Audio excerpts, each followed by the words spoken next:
After the last meal of the day, I usually brush my teeth electrically once a day, and the other times I brush them manually. And after I do this, or while I do this, I don't do much of anything anyway, because I'm brushing my teeth, which is mostly an automated task, which is basically just a program that is running, but I cannot speed up that program.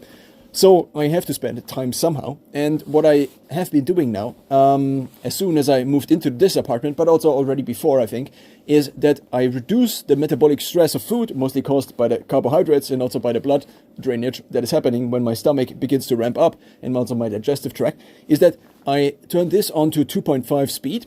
If I increase it to higher speeds, then I tend to walk off the treadmill, because, well, I can walk off the treadmill, and so I do it because it's cardiovascularly too demanding. With speed 1.0, I also already experimented, but this seems to be too slow, so it doesn't feel like walking. Now, I also went lower speeds, so currently this is a little bit too demanding, mostly, especially after the last meal of the day, when maybe already I did a little bit of cardio. So if I strength train now, I strength train usually in P2 or P3, which is postprandial high 2 or 3. In the first, I usually try to do cardio, because this is when my power to weight ratio is the best. So if I go on a run, then I don't have all the food that I need to eat in the day in me already, because I only have the food in me that's from the first meal of the day. I then basically walk like this, which is also simultaneously basically strengthening whatever is strengthened by back walking. So there is this guy called Knees Over Toes, and he talks about how it's really important to also walk backwards. So basically this habit combines a few different things.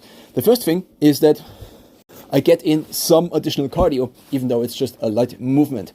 The second thing is that I do backwards walking, which possibly aids me in my running and also in keeping my body healthy, and maybe making it even more cardiorespiratorily able. I also often found that if I do this, and I do this for a couple of minutes as I'm brushing my teeth, then sometimes, especially if the meal was small, and also especially if I did already cardio in the morning, let's say, I can actually then fall asleep faster, or similarly fast compared to me doing any kind of activity afterwards, after the last meal, to basically speed up how fast I then can fall asleep, because the metabolic stress of food is basically preventing sleep. As long as digestion is going on, my body usually runs hotter and I cannot fall asleep. But when I then am finished brushing my teeth, I simply